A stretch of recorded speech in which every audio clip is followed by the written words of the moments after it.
Bonjour, nous sommes avec Cyril Sabatier qui nous fait le plaisir et l'honneur d'être avec nous pour nous parler de l'actualité juridique du mandat.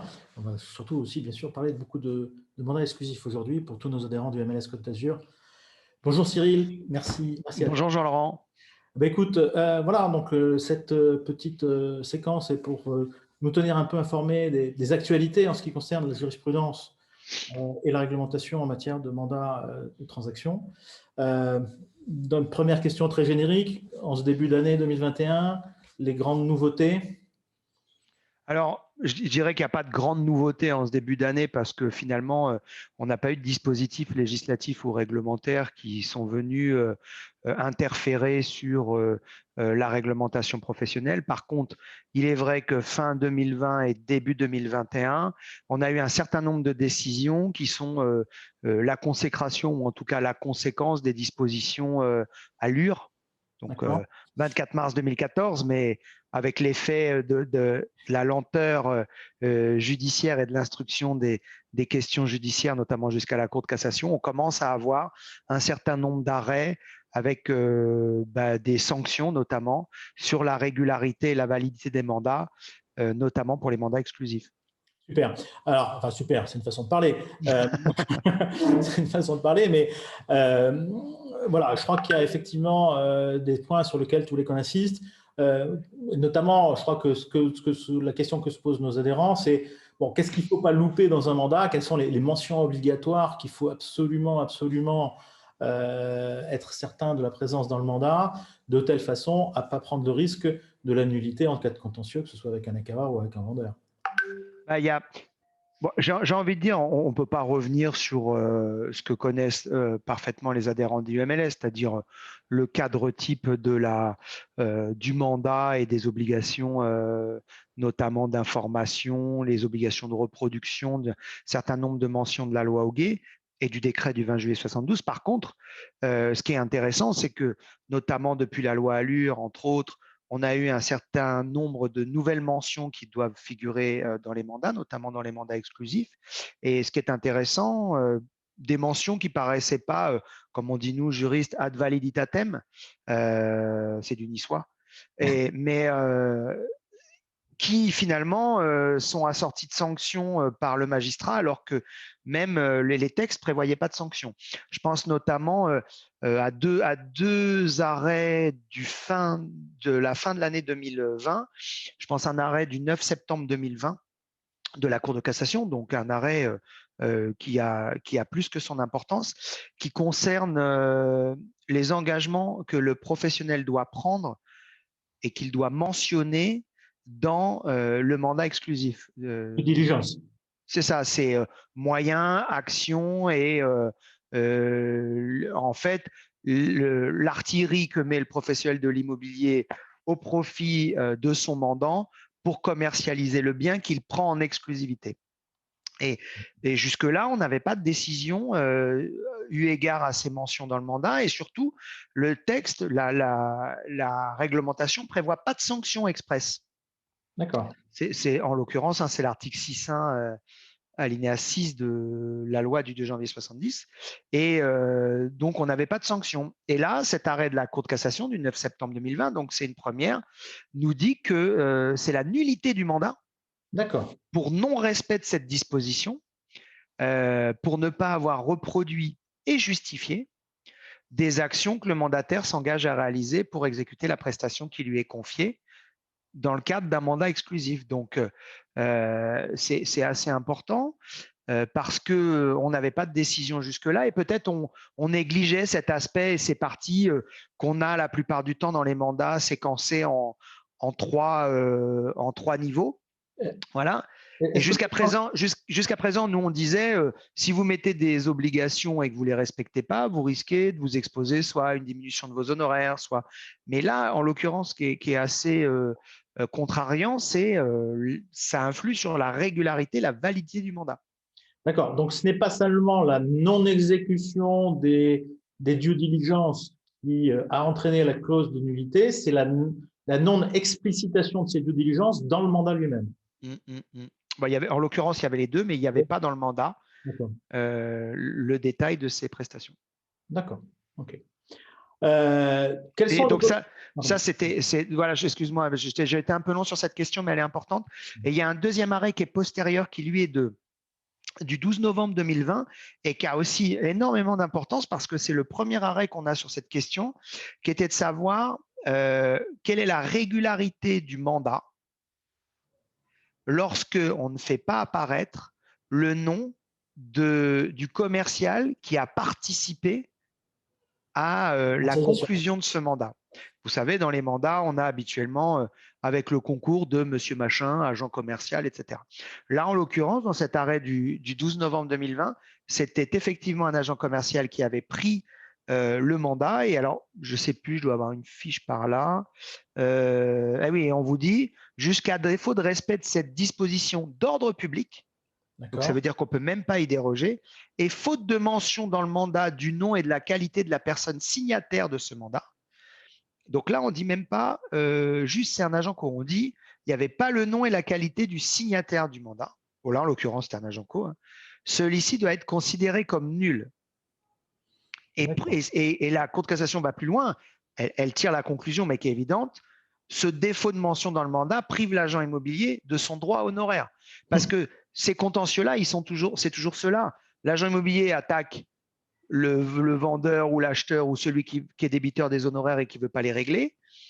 Et on a toujours un confrère qui dit « Ah ben oui, dans le mandat, il manque ça, donc vous n'avez pas le droit à honoraire. » Et là, en l'occurrence, c'était le cas. C'était le défaut de mention du nom du signataire qui était un agent commercial. Et la Cour de cassation va plus loin. Pour justifier cette sanction qui est quand même lourde, hein, on regarde juste de parce que j'ai pas mis le nom de Pierre, de Paul qui a fait signer le mandat. Elle dit « Oui, mais cette obligation dans le mandat, elle s'impose parce que le mandant doit être capable de vérifier que la personne qui lui fait signer le mandat est habilitée à le faire. La fameuse attestation article 9. Voilà. Donc, c'est comme ça que ça s'articule. Donc, j'ai envie de dire, si on doit en tirer une conclusion, bien sûr, il faut le nom dans le mandat de l'agent co, par exemple, et il faut qu'il ait l'attestation article 9. Et ça me permet, je vais faire une petite parenthèse pour insister sur le fait qu'effectivement, cette fameuse attestation, aujourd'hui, ça n'est pas une option. Nous sommes bien d'accord, Cyril.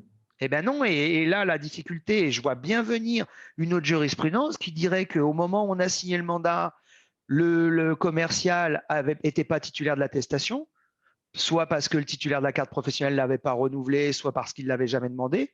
Et donc, on pourrait considérer que le mandat est nul parce qu'il n'avait pas qualité pour. Absolument. Tu vois, on pourrait aller jusque-là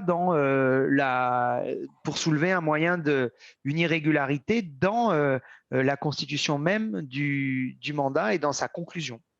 Et je pense que de ce point de vue-là, effectivement, je dirais, les juges ont considéré que la responsabilité du signataire effectif du mandat, que ce soit le titulaire de la carte professionnelle ou simplement le titulaire d'une attestation par délégation, devait pouvoir être clairement identifié et éventuellement… C'est ça. C'est en tout cas la justification de la Cour de cassation dans cet arrêt du 12 novembre. Parfait, très bien. Bon, écoutez, à prendre bonne note. Et donc, recommandation, bien entendu, à tous nos adhérents qui nous écoutent, mettez à jour vos attestations. C'est quelque chose qui est véritablement aujourd'hui absolument incontournable, même si la difficulté est peut-être parfois que la Chambre de commerce est un peu lente à réagir sur la question. Ouais, surtout, ouais, c'est ça, ça s'anticipe, quoi. Oui, ça s'anticipe, absolument. Une question, si tu veux bien, je voulais qu'on aborde, parce qu'on a eu plusieurs cas de figure ces derniers temps au sein du MLS, c'est la problématique du refus de vente lorsqu'on a une offre acceptée. Et bien évidemment, le refus de vente de la part du mandant, hein, bien entendu, même dans le cas d'une offre acceptée, et dans ce cas-là, quid de l'indemnisation du mandataire qui, a priori, a effectué sa mission, puisqu'il a obtenu sur la base d'un mandat qu'on suppose en bonne et due forme et valide, il a obtenu l'accord du vendeur et de l'acquéreur, et donc théoriquement un droit honoraire. Ouais, et là, on a une évolution. Enfin, je vois ou je perçois par l'analyse des décisions une espèce d'évolution jurisprudentielle parce que moi, jusqu'à présent, enfin jusqu'à il n'y a pas très longtemps, je disais qu'effectivement, quand on avait une offre au prix et conditions du mandat, que j'appelle pas offre d'ailleurs, mais ça c'est un sujet sur lequel on pourrait revenir. Quand on avait une offre au prix et conditions du mandat, le mandant était tenu par les termes du mandat. Et par 2 arrêts successifs, alors un arrêt notamment de la Cour de cassation et un arrêt, je dois l'avoir par là peut-être, un arrêt d'une cour d'appel, c'est pas aujourd'hui ce qui se dessine dans la jurisprudence actuelle, ce qui me gêne beaucoup. Ouais, c'est ça, un arrêt de la Cour d'appel de Versailles du 7 mai 2020, je peux revenir dessus après 2 minutes. Qu'est-ce qu'elle nous dit aujourd'hui, la jurisprudence? Si on fait abstraction de l'agent immobilier, il existe parfois des ventes qui se font sans agent immobilier. Oui. Je suis vendeur, je propose un bien à 100. J'ai quelqu'un qui me dit j'achète votre bien à 100. On a, en droit français, la vente, c'est un contrat consensuel, rencontre des volontés des parties, accord sur la chose et sur le prix. La vente est parfaite. La jurisprudence sur ce terrain-là, elle est pas discutable. Avec l'intervention d'un intermédiaire immobilier, et c'est là où la jurisprudence évolue et nuance la situation, l'intermédiaire immobilier, nous dit la Cour de cassation, il n'a pas un mandat de vendre. Il a un mandat d'entremise. Et c'est peut-être là-dessus qu'il faudrait revoir la rédaction des mandats parce que quand même, certains, un temps on l'a fait, on l'a enlevé, bon, il y a des modes dans les mandats, mais on a quand même la possibilité dans le décret du 20 juillet 72 de prévoir la possibilité pour le mandant ou pour le mandataire en tout cas, mais le mandant peut habiliter le mandataire à signer pour son compte, à accepter. Ce qui convertirait un peu le mandat d'entremise en un mandat de vente. Et parce qu'aujourd'hui, la Cour de cassation, elle dit en fait, comme vous n'avez pas un mandat de vente, vous ne pouvez pas engager votre mandant à vendre. Et donc, certes, vous devez lui proposer toutes les offres que vous collectez, mais il est libre de toutes les refuser, même, et c'est là où je ne trouve pas ça juste, même si c'est au prix et conditions du mandat. Et c'est notamment ce que dit l'arrêt du 7 mai 2020 de la Cour d'appel de Versailles, qui pour moi est complètement… alors, que le vendeur soit libre de finalement pas vendre, bah soit, mais que dans ces conditions, ce soit un refus fautif qui conduise à l'indemnisation du professionnel de l'immobilier. Si finalement il ne veut plus vendre, mais moi, agent immobilier, j'ai un mandat, j'ai un contrat, il m'a demandé de remplir une mission, j'ai rempli ma mission, et le fait de refuser de conclure la vente, la Cour d'appel de Versailles nous dit, ben, finalement, c'est pas une faute contractuelle, et donc ça peut pas avoir un caractère contraignant et donner lieu à indemnisation. Ça, je suis pas d'accord avec ça, et je pense que ça va nous conduire à faire un peu évoluer les mandats, parce que alors même qu'on a une clause pénale qui nous dit que s'il refuse quasiment dans tous les mandats, s'il refuse de conclure les conditions du mandat, il s'expose à devoir des dommages et intérêts équivalents au montant des honoraires. Et pour autant, on a cet arrêt de la Cour d'appel de Versailles, on avait un arrêt de la Cour de cassation de 2016, mais on pensait que c'était une situation isolée. Et finalement, si je réajoute l'arrêt du 5 février 2020 de la Cour de cassation, on a… Ouais, complètement. Et ça m'amène à dire une chose, mais… et peut-être de revoir la notion de… je déteste la notion d'offre d'achat au prix et conditions du mandat. Moi, je persiste à dire que finalement, l'agent immobilier, mais peut-être c'est de la sémantique, mais peut-être il faudrait le revoir. L'agent immobilier, quand il propose un bien, il fait une offre d'un bien, d'un acquéreur. Il est mandataire. Quand votre client, il accepte au prix et conditions de cette offre, ce n'est pas une offre au prix et conditions. C'est une acceptation de l'offre de vente du mandant, c'est-à-dire du vendeur. C'est une acceptation d'acheter. Et oui, et je trouve que peut-être rien que ça changerait la situation parce que quand même, depuis la réforme du droit des obligations dans le Code civil, on a quand même cette partie et cette articulation avec 1114 du Code civil où je te fais une offre, tu l'acceptes, on n'est plus en pourparlers, on est aux prix et conditions du mandat et ça engage. Et je pense qu'il faudrait qu'on ait le temps à un moment donné de se poser sur cette question pour dire voilà, arrêtons de dire offre au prix et conditions du mandat libellons ça autrement. C'est une discussion effectivement qu'on a déjà eue. On avait commencé à mettre quelque chose en place, mais ça nécessite. Alors là, effectivement, on a bien étudié le cas là, de l'acceptation au prix du mandat. Quid, je reformule ma question de tout à l'heure, quid du cas où on a un refus de vente suite à une offre à un prix inférieur au prix du mandat, mais acceptée par le vendeur? Là, j'ai le droit à rien.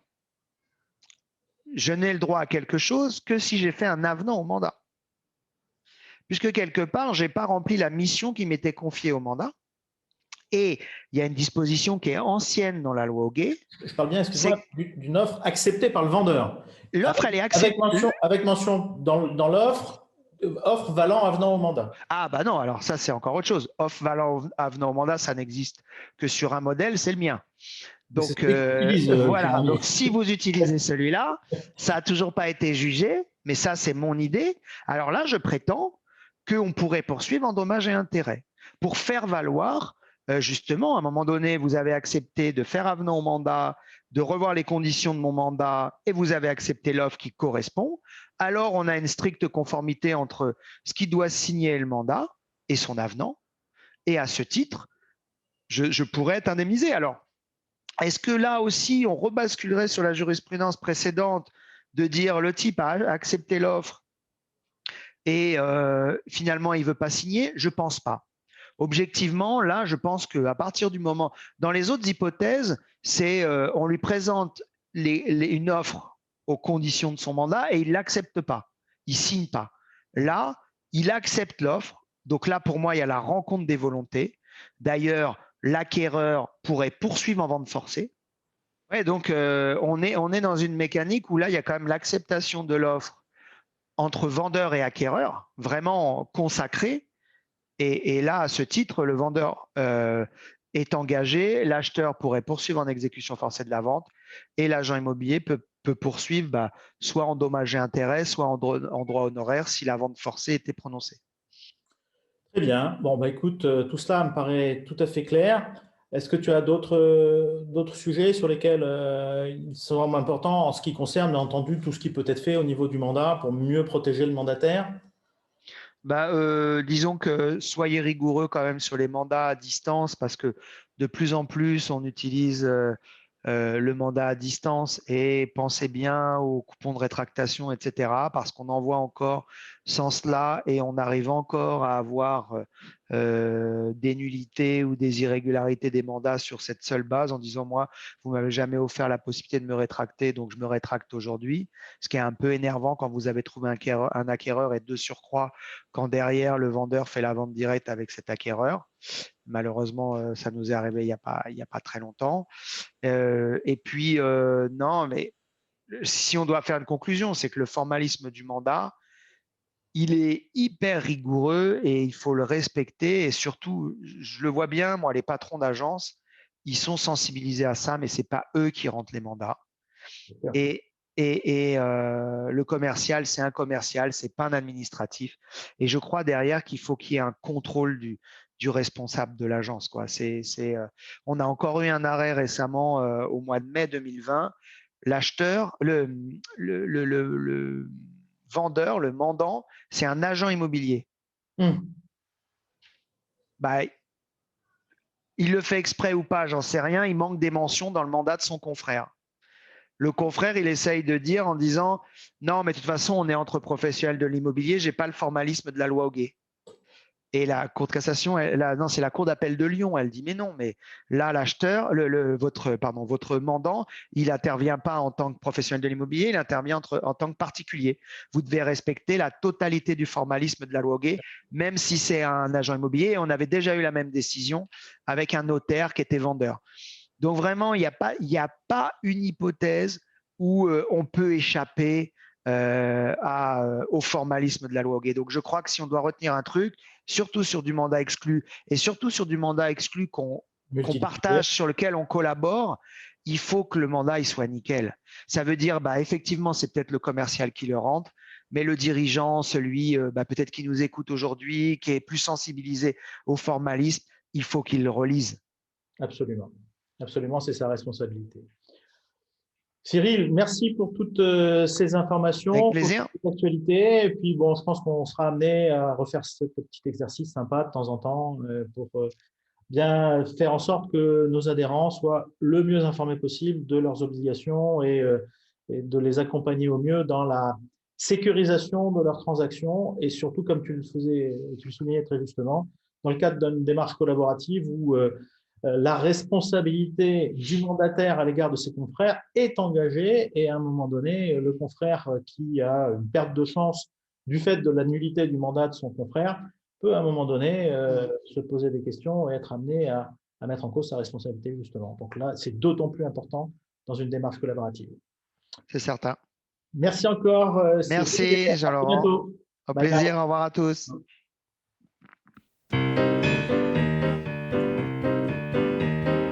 Wah wah wah wah wah.